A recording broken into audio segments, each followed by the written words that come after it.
sungguh-sungguh datang pada Tuhan itu wajib suatu hal yang mutlak.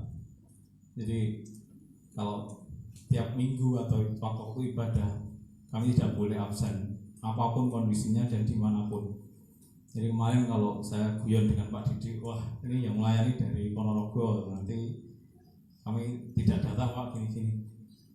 Artinya bukan saya terus saat itu bukan berarti wah saya tidak beribadah, saya tidak gereja. Saya tetap beribadah bagi saudara. Jadi saat itu saya cuma hanya sebagai bentuk sebetulnya respon dan juga kritik ataupun juga rasa sebetulnya bukan protes tapi rasa sindiran saya. Kenapa terkadang ada pelayan Tuhan itu datangnya kalau dijadwal saja, kalau tidak dijadwal tidak mau datang beribadah, datangnya hanya waktu ada jadwal saja. Makanya saat itu wah Pak Didi saya tidak datang besok karena tidak ada jadwalnya. Itu bentuk suatu sindiran dan juga tapi saat itu saya pun juga datang. Saya juga maksudnya saya beribadah tapi tidak tempat ini Bapak Saudara.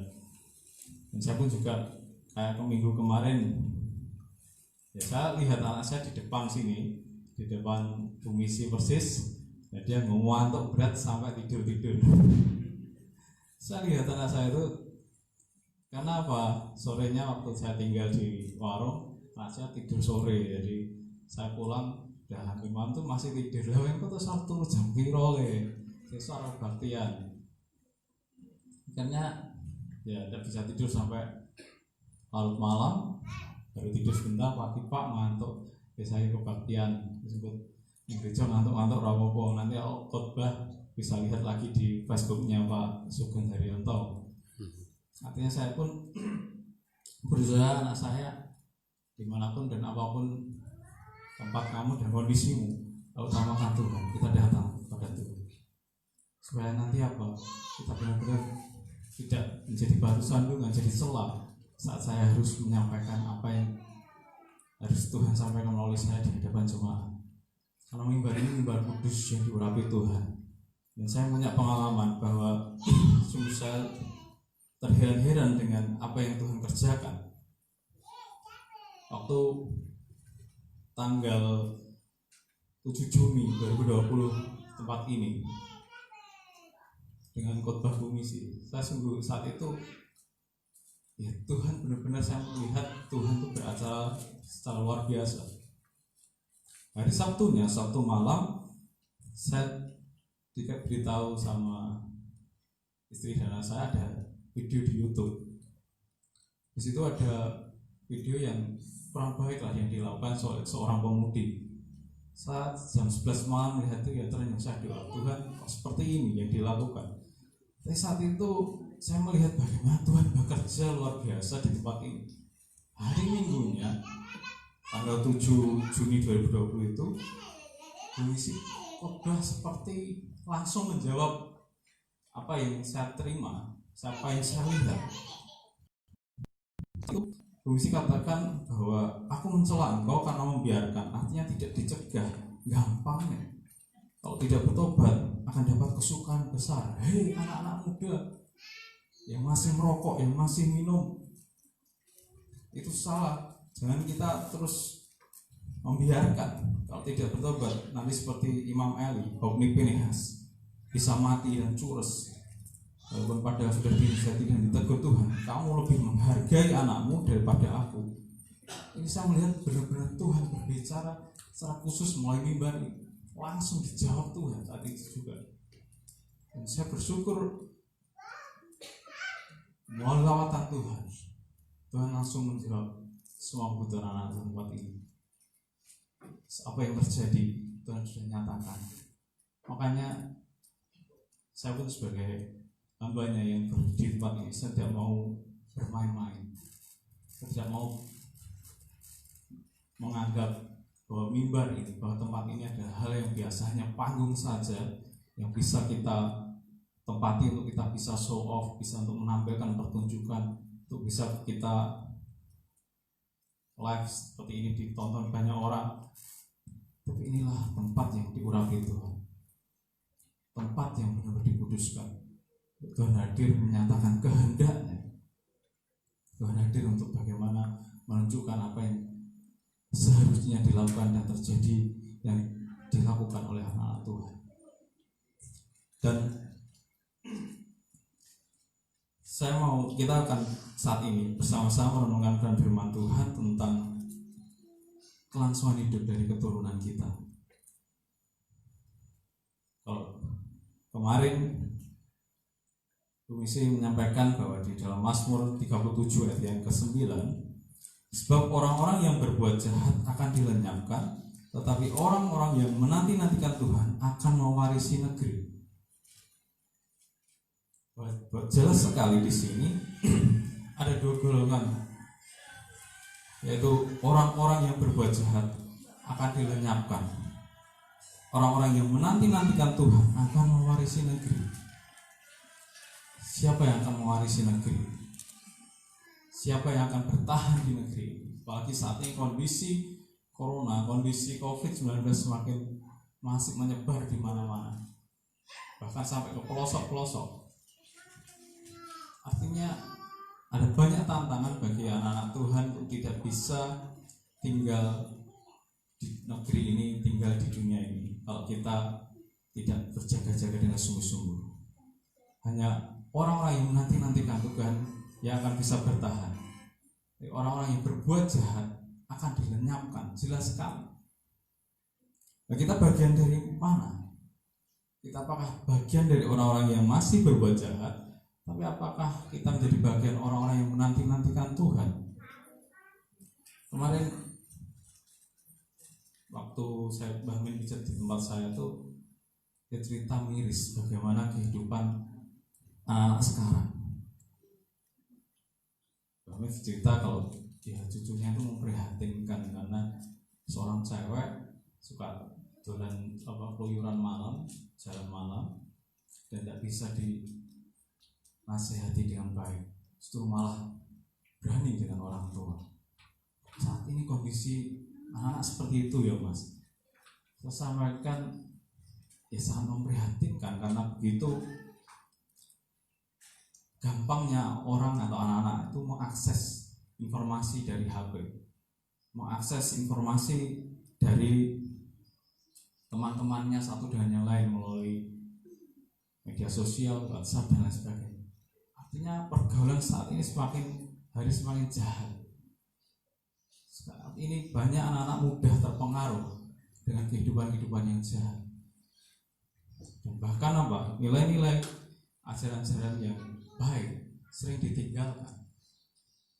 Kalau kamu tidak merokok, kamu tidak minum, kamu tidak menggunakan mungkin obat-obat terlarang, itu belum disebut anak gaul atau belum jadi anak fak, bukan fuckboy, fuckgirl.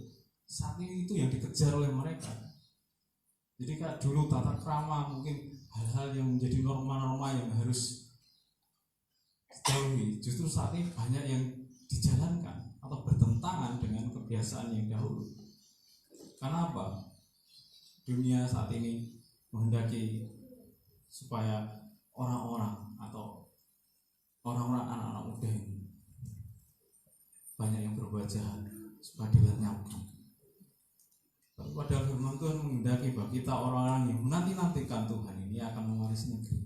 Jadi ada dua pilihan bagi kita. Kita mau jadi orang-orang yang bertahan pada perbuatan-perbuatan jahat, atau orang-orang yang mau menanti-nantikan Tuhan.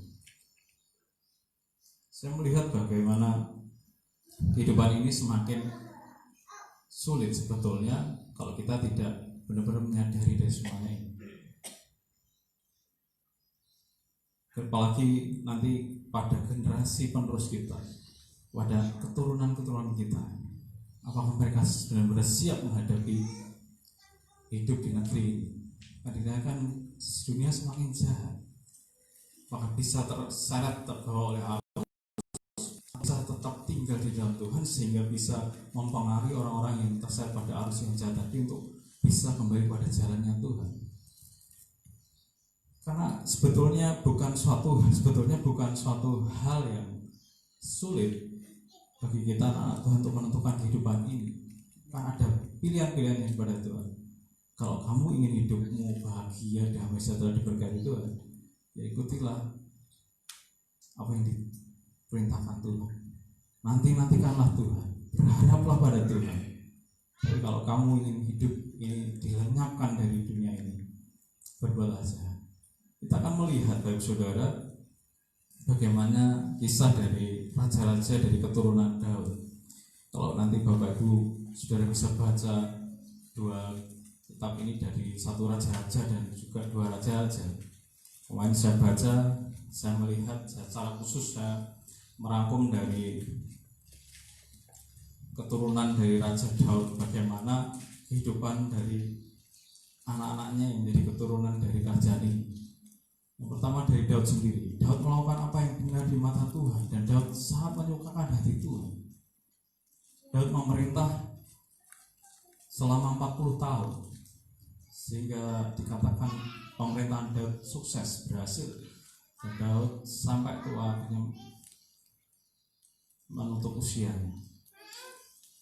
Dan berikutnya Daud dilanjutkan oleh anaknya, yaitu Salomo.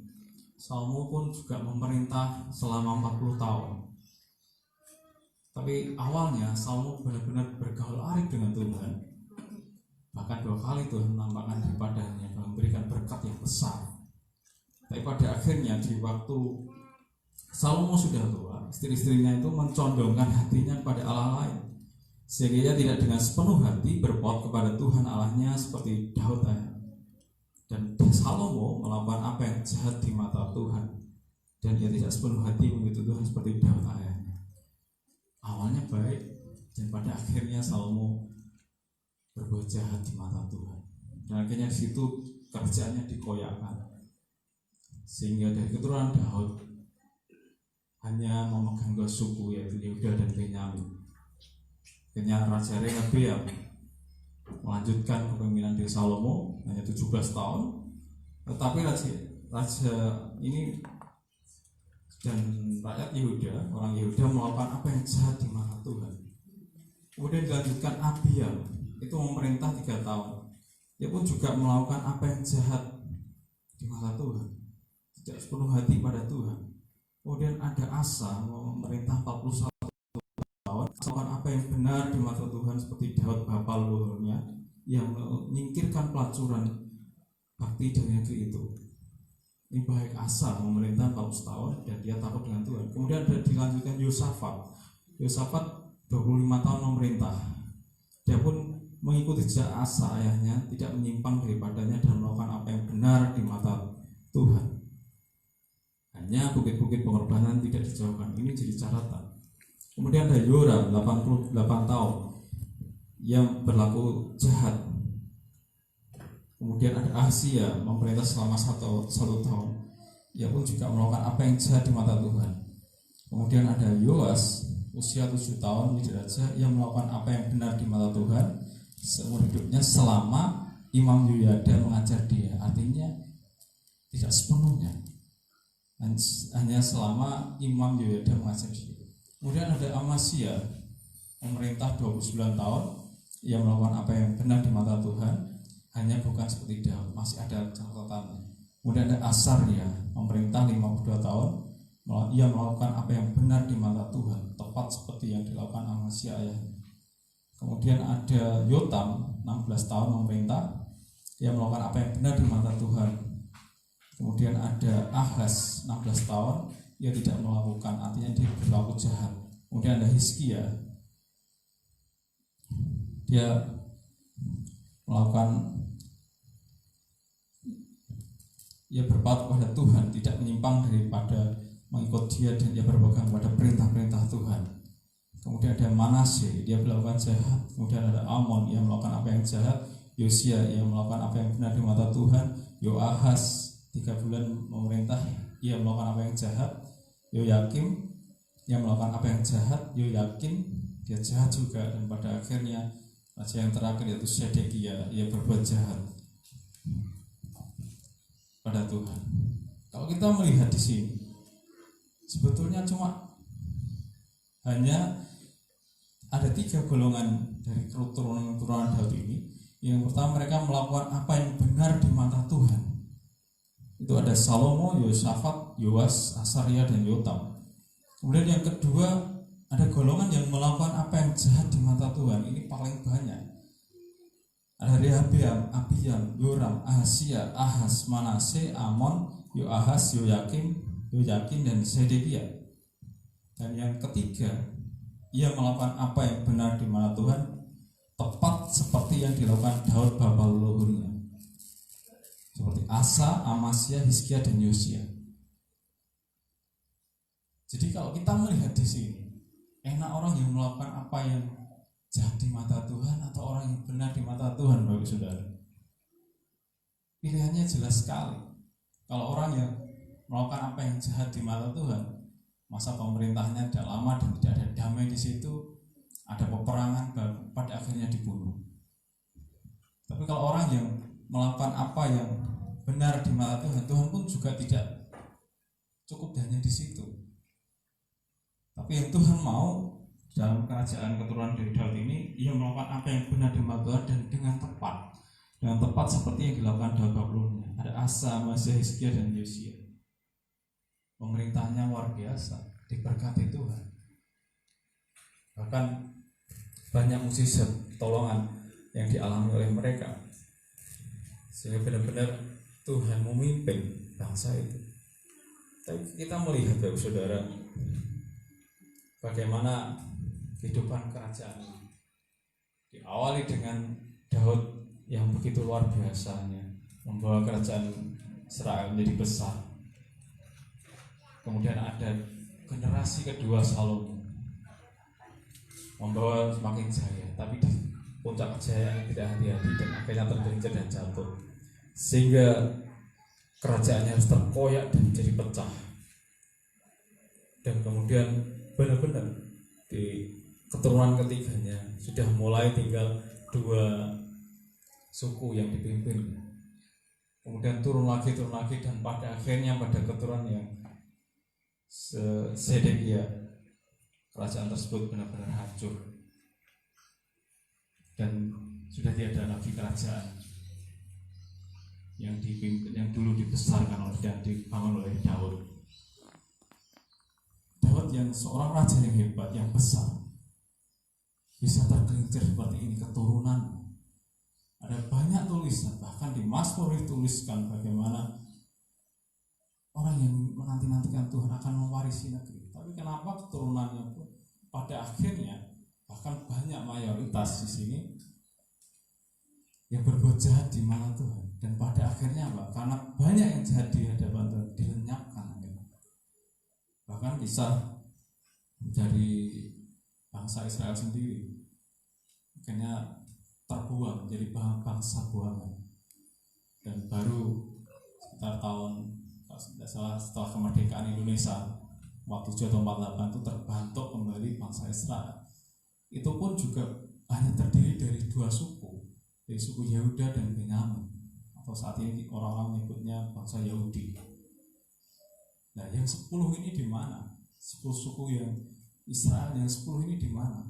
Sampai sekarang orang masih melakukan penelitian, masih mencari. Ada yang berpikir bahwa suku ini mungkin lari di Afghanistan. Soalnya nama-namanya hampir mirip, daerah-daerahnya juga. Atau lari kemana? Sampai saat ini masih tidak ketemu. Tapi bagaimana keturunan Daud, bagaimana sukunya Daud dari Yehuda, saat ini masih bisa menjadi bangsa Israel. Artinya benar-benar tidak dilenyapkan. Nah, Tuhan masih mengikat perjanjian dengan Daud. Tuhan masih mengingat Daud.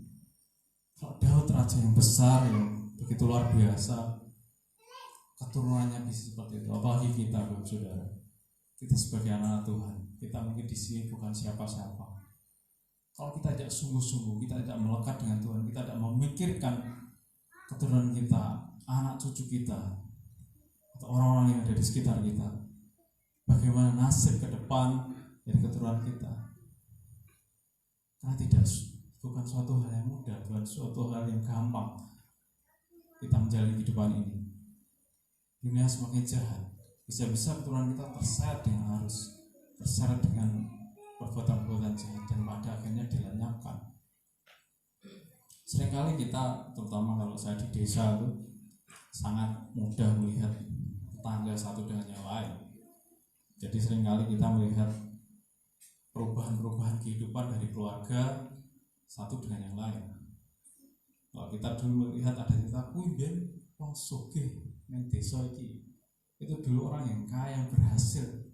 Terus saiki yo tiba anak putune iki akhirnya entek kabeh, hilang semua, dan pada akhirnya sudah tidak ada keturunannya di desa itu. Ada di tempat saya seperti itu, dan banyak cerita-cerita yang tempat lain. Tapi biyen Pak Kui punya sawah banyak di mana-mana, sekarang tinggal satu itu pun wes buat oyok-oyokan dari anak-anak. Kita sering melihat seperti itu, kita sering melihat perubahan kehidupan ini. Apakah itu akan terjadi juga pada keluarga kita? Apakah akan terjadi juga pada gereja kita? Kita harus pikirkan itu, jangan sampai itu terjadi. Kalau saat ini gereja GKN Adonai masih ini generasi pertama Bu ya, generasi pertama di tempat ini. Kita lihat generasi pertama, andai kata semisal kita berpikir bahwa Tuhan menghendaki generasi yang pertama ini pada akhirnya nanti menghadap pada Tuhan, dan itu pasti, itu bukan suatu hal yang tidak bisa dihindari. Pasti generasi yang pertama ini semua akan datang pada Tuhan, akan menghadap Tuhan, akan dipanggil Tuhan ke surga untuk menerima mahkota. Bagaimana kita berpikir generasi berikutnya, generasi yang kedua? Bagaimana kita? Apakah sudah siapkah mereka untuk nanti melanjutkan sebagai estafet di tempat ini, sebagai orang-orang yang nanti akan melanjutkan kerjaan pelayan Tuhan gereja di tempat ini? Kita jangan acuh tak acuh, kita jangan cuek, wis urusan nanti ya nanti, entah saiki aku saiki. Mari kita bawa hidup kita. Raja Daud aja yang seperti ini, maka pada akhirnya keturunannya mengalami degradasi, mengalami penurunan, mengalami keporak-porandahan, dan akhirnya kerajaannya dilenyapkan. Apalagi kita orang biasa, kita bukan siapa-siapa juga. Kalau kita tidak waspada, kita tidak berpikir mulai saat ini bagaimana kehidupan kita dan keturunan kita dan anak cucu kita nantinya, bisakah mereka tetap bisa mewarisi negeri, atau menjadi golongan anak Tuhan yang dilenyapkan, golongan orang-orang yang dilenyapkan. Kita pikirkan itu saudara, sehingga kita ya tidak begini-begini terus, atau kita tidak hanya pokoknya ibadah, pokoknya aku wis anak putuku ora ning gereja terserah babane kono, atau ibaratnya pokoknya saya yang datang pada Tuhan, apa yang terjadi pada keluargaku ya terserah, ini hidupku sekarang bahagia. Jangan seperti itu saudara. Tapi jelas kita menjadi bagian dari keluarga-keluarga anak-anak Tuhan yang akan mewarisi negeri ini. Walaupun COVID-19 melanda seluruh dunia ini, akhirnya membuat keturunan-keturunan yang lain mungkin lenyap, akhirnya cures atau tidak bisa mempunyai keturunan lagi. Tapi bila kita anak-anak Tuhan, kita keturunan orang-orang yang menanti-nantikan Tuhan, kita akan tetap mewarisi negeri ini. Jadi anak cucu kita, keturunan kita tetap tinggal dan tetap ada. Kalau anak mbah kae, anak kok yo biar ngantek saiki tetap setia urepe penak, apakah tidak bahagia kita melihatnya? Apakah itu tidak yang kita harapkan? Sampai kapanpun, sampai akhirnya pun kita tetap memiliki eksistensi di dunia ini, tetap dipandang, tetap dilihat oleh orang, dan menjadi anak-anak Tuhan yang cures, menjadi orang-orang yang cures, yang tidak punya keturunan lagi yang bisa dibanggakan. Mari kita sadari bahwa Daud yang seperti ini akhirnya keturunannya, kerajaannya dilenyapkan. Karena Tuhan masih melihat perjanjian dengan Daud, kita sampai saat ini masih melihat ada bangsa Israel. Karena Tuhan tidak lalai untuk menepati janjinya. Bagaimana dengan kehidupan kita, saudara? Mari, kalau kita ingin hidup kita bahagia langgeng sampai di surga, jawabannya lakukan apa yang benar di mata Tuhan dengan tepat tanpa kompromi. Orang yang menantikan Tuhan akan mewarisi negeri. Menanti-nantikan Tuhan bukan suatu posisi di mana kita hanya menanti saja. Biar kita menjadi orang-orang yang seperti wanita-wanita bijak, bukan jadi yang bodoh, yang menanti-nantikan mempelai yang agung, tapi pada akhirnya tidak dikenal Tuhan, akhirnya tertinggal. Kita menanti-nantikan Tuhan, kita dengan menjadi orang yang bijak, yang tahu apa yang benar, tahu apa yang jahat, yang harus dilakukan dan apa yang tidak boleh dilakukan. Apa ini yang menyenangkan hati Tuhan atau ini tidak menyenangkan hati Tuhan. Mari kita pilih untuk kita benar-benar menjadi anak Tuhan yang melakukan apa yang benar di mata Tuhan dengan tepat, tanpa kompromi. Lakukan dan ajarkan ini kepada anak-anak kita, supaya benar-benar keturunan-keturunan kita ini akan mewarisi negeri ini, agar benar-benar anak-anak kita ini tetap bertahan di dunia ini walaupun kondisi seperti ini. Jangan sampai kita terlena dan kita akhirnya anak-anak kita, keturunan kita, atau bahkan kita sendiri ikut jadi golongan-golongan orang-orang yang berbuat jahat, dan pada akhirnya akan dilenyapkan Tuhan. Memang tidak mudah bagi saudara, memang sulit, apalagi saat ini kita sebagai orang tua, untuk kita bisa menjadi anak-anak, menjadi orang-orang yang bisa mengerti, memahami kehidupan dari anak-anak muda saat ini. Karena apa? Banyak saat ini kehidupan anak muda tadi banyak yang jauh dengan kita, jauh dari apa yang bisa kita berikan. Ternyata apa yang dilakukan mereka di belakang itu tidak sama dengan apa yang kita lihat. Bisa mengelabui, bahkan di depan kita bisa pura-pura baik, pura-pura jadi anak yang taat.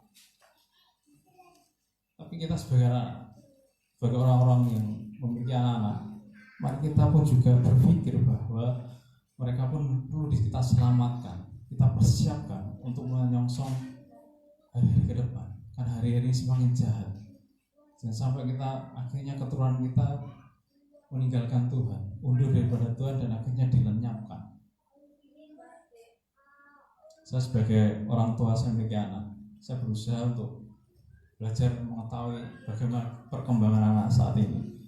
Saat ini mereka, jadi Pejater menyampaikan bahwa belajar aja secara daring, harus belajar lewat Google.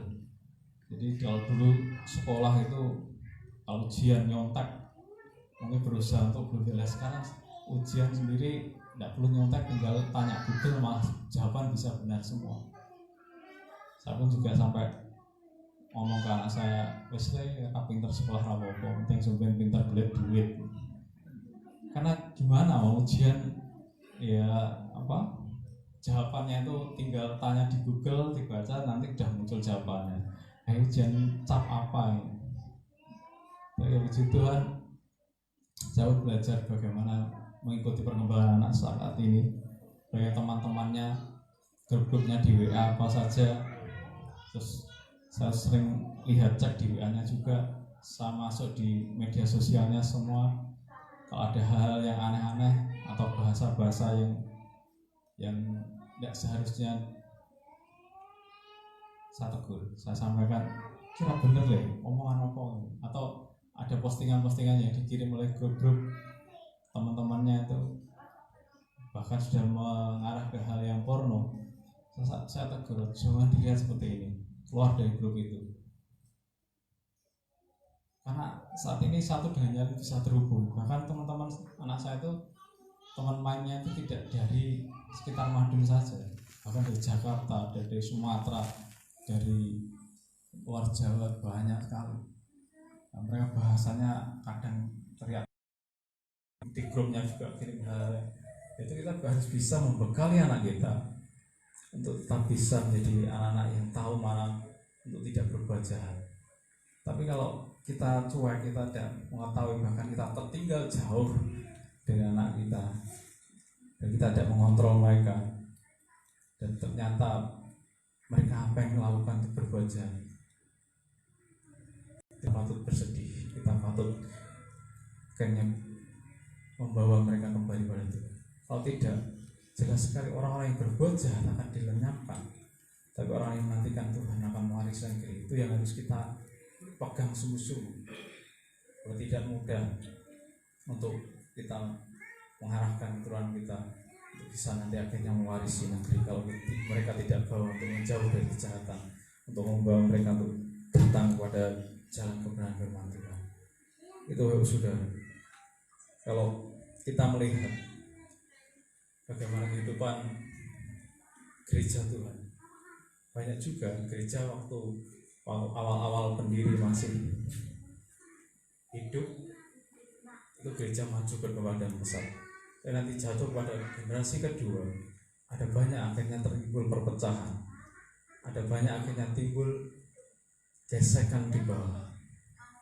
Pada akhirnya tersebut jadi berantakan dan tidak karuan. Itu terjadi di mana-mana. Dan itu bukan suatu hal yang kita tutup-tutupi, bahkan kita tahu semua, kebanyakan ya seperti itu.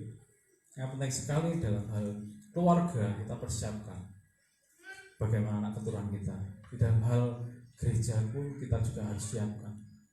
Kemarin ngobrol dengan Pak Sugeng itu, ya kita ngobrol bagaimana Pak Sugeng, bagaimana kelangsungan gereja Tuhan di tempat ini. Terus Pak Sugeng ini juga bercanda, berkelakar, tapi saya amini itu. Saya tuh guyoni siapa Mas Luther untuk nanti bisa melanjutkan pelayanan di tempat ini. Wah cocok Pak, itu saya setuju. Ya tinggal berdoa supaya nanti Mas Luther bisa jadi menantunya Pak Misael, kalau memang itu memang Tuhan gerakan. Wah guyon seperti itu, wah luar biasa Pak. Kita doakan aja, karena tidak ada yang mustahil bagi Tuhan, tidak ada yang mustahil bagi Tuhan Yesus, karena sudah ditetapkan. Asalkan kita punya iman, semua bisa bergeser. Kalau biji sawi aja bisa menggeser gunung, apalagi untuk nanti milik iman yang tidak terlalu besar di bawahnya mungkin biji sawi, untuk menggeser atau menggerakkan hati seseorang pun juga akan bisa.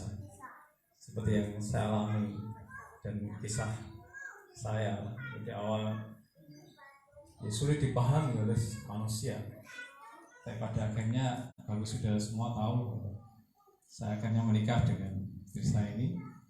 Di saat sebelumnya pun juga tidak tahu, tidak kenal atau kurang kenal, tapi Tuhan nyatakan secara luar biasa. Karena Tuhan yang melihat hati, Tuhan yang menentukan kehidupan jalan kita anak-anak Tuhan. Demikian Bapak Saudara yang bisa saya sampaikan, untuk kita bisa renungkan bersama. Dunia semakin jahat, dunia semakin kejam. Bagaimana juga ada banyak tantangan, banyak masalah persoalan yang untuk membuat kita, membuat orang-orang anak-anak Tuhan, bahkan orang-orang di dunia ini pada akhirnya bisa dilenyapkan keturunannya, baik melalui virus, melalui petaka, melalui bahkan sekarang isu atau kabar ramalan tentang tsunami yang besar yang setinggi 20 meter yang hanya dari laut menuju ke darat, itu akan mengguncang di kawasan pesisir. Saat ini beredar banyak ancaman, banyak tantangan, banyak hal yang bisa membuat keturunan dari orang-orang yang dilenyapkan di dunia ini. Tapi berbahagialah bagi kita anak-anak Tuhan yang mau menanti-nantikan Tuhan, yang mau hidup di jalan kebenaran Tuhan. Karena janji Tuhan, orang-orang yang menanti-nantikan Tuhan akan mewarisi negeri ini. Tapi kalau kita orang-orang yang berbuat jahat, orang-orang yang tidak tinggal dalam jalan kebenaran Tuhan, bisa juga kita menjadi bagian dari orang yang dilenyapkan. Yang keturunannya cures, sudah tidak dikenal lagi, bahkan ceritanya sudah tidak ada. Ada banyak kesusahan dan kesukaran ke depan. Mari kita jangan anggap remeh tentang kelangsungan kehidupan kita, kelangsungan kehidupan kita. Mari kita sadari, kita perbaiki, kita koreksi diri kita.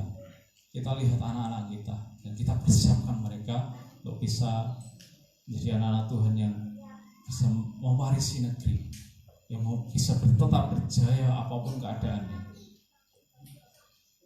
Dan bahkan mereka akan menjadi orang-orang yang benar-benar tinggal dalam jalan Tuhan dan jadi kesaksian bagi banyak orang. Orang kaya keturunan wong Kristen kae. Kebiyen saiki terus yang tak delok kok mah tak uripe tentrem, uripe bahagia, uripe seneng tok. Jangan sampai kita menjadi anak-anak yang akhirnya lah pakai ning ndi saiki kok wis enek. Keturunane ndi kok ya wis gak enek. Kok yo bobrah kabeh keluargane. Jangan sampai itu terjadi pada keluarga kita. Apalagi terjadi pada gereja kita tempat ini. Bila gereja ini tetap akan menurunkan orang-orang anak Tuhan yang mewarisi negeri, mewarisi gereja ini, yang menjadi orang-orang yang benar-benar takut akan Tuhan dan sungguh-sungguh cinta akan Tuhan, dan membawa gereja ini makin maju dan berkembang sehingga makin dikenal nama Tuhan, dibanggakan, diagungkan. Kita akan mensyukuri berkat Tuhan. Saya undang pemain musik maju ke depan. Kita pujikan lagu Begitu Besar Kasih Allah pada kita. Diberkatilah anak cucu kita di mana-mana. Kita imani pujian ini dan kita mau menjadi bagian dari lagu ini juga.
Dalam surga dalam nama Tuhan Yesus Kristus, kami ucap syukur Tuhan untuk berkat dan firman Tuhan yang boleh kami renungkan bersama pada pagi hari ini.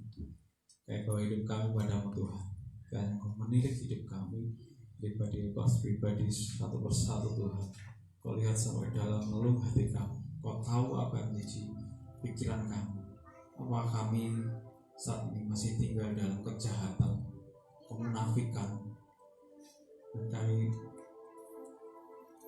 tinggal jadi orang-orang yang meremehkan Tuhan, orang-orang yang menganggap Tuhan tidak penting dari depan kami.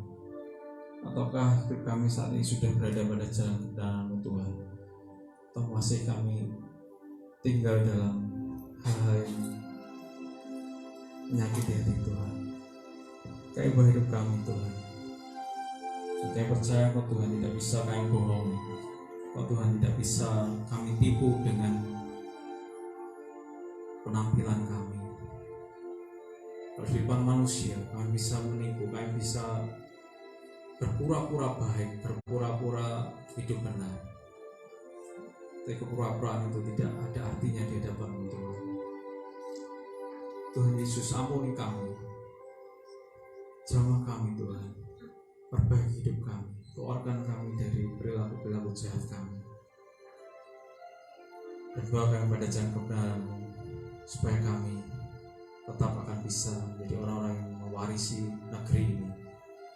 Dan tolong anak-anak kami Tuhan, keturunan kami Tuhan, dan kelangsungan keluarga kami dan kelangsungan gereja-Mu Tuhan tempat ini.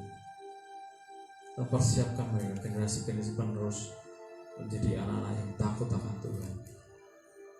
Seperti ujian yang kami naikkan dan kami imani, Kau akan memberkati anak cucu kami, tidak akan meminta-minta.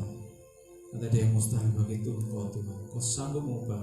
Yang berdoa Tuhan, anak kami, cucu-cucu kami, bagi mereka yang masih jauh daripada Tuhan, mereka yang meninggalkan Engkau Tuhan, bahkan yang menganggap Engkau bukan siapa-siapa.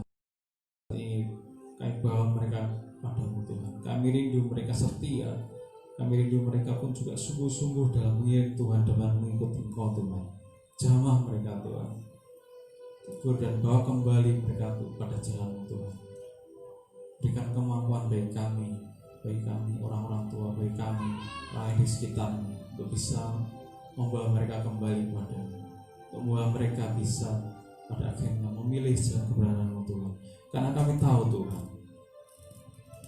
orang-orang yang berlaku jahat di mata Tuhan akan dilenyapkan, tapi orang-orang yang berlaku benar di mata Tuhan dengan tepat seperti Tuhan, mereka akan diberkati. Tuhan tolong Tuhan, kami tidak ingin orang keturunan kami, orang-orang sekitar kami, keluarga-keluarga kami dilenyapkan. Tapi kami ingin rindu Tuhan, mereka terus akan tetap bertahan dalam damai sejahtera dalam pemeliharaan-Mu Tuhan, bisa mewarisi negeri ini. Jauh kami bisa memiliki ketegasan, untuk kami memiliki hikmat, untuk bisa memimpin dan mengarahkan kembali orang-orang di sekitar kami, anak-anak kami. Tuhan kasihani, sehingga kami menjadi golongan orang-orang yang terus sangat bertahan di tengah dunia semakin jahat ini. Bagaimana virus yang terus berusaha melenyapkan dan bencana alam yang akan melenyapkan orang-orang yang ada di dunia ini. Tapi kalau kami tetap tinggal dalam bencana, karena bertahan sampai pada kesudahan, bahkan kami akan terus bertahan untuk kami tinggal dalam damai sejahtera, sehingga kedatangan Tuhan yang kedua kalinya kami boleh diangkat Tuhan bersama-sama berkumpul dengan Bapa di surga. Tuhan, kami serahkan Tuhan di dalam tangan. Berkati kami semua yang hadir pada saat pagi hari ini. Berkati juga perkembangan hati ini Pak Pendeta Michel dan Ibu Misi, dan merapi dan harapan melakukan puasa yang pada Tuhan, dan keluarga yang terus pakai Tuhan untuk menjadi gembala, mengembalakan, mengarahkan sedang sempat untuk tetap tinggal dalam rencana. Terima kasih Tuhan, terima kasih segala rencana program dari gereja tempat ini dan berkati dan bawa gereja ini makin maju di dalam Tuhan. Semua dengan jalanmu kiranya Tuhan berkati mereka dengan limpahnya, berkati pekerjaan, berkati sekolah anak-anak kami, berkati usaha dan kerjaan dan pelayanan kami. Yang besar rencana-Mu ajaib dalam kehidupan kami, dan kami akan terus menikmati berkat-Berkat pada Engkau Tuhan. Terima kasih Tuhan Yesus. Doa kami yang pulaskan dalam nama Tuhan Yesus Kristus. Haleluya. Amin. Silakan hidup.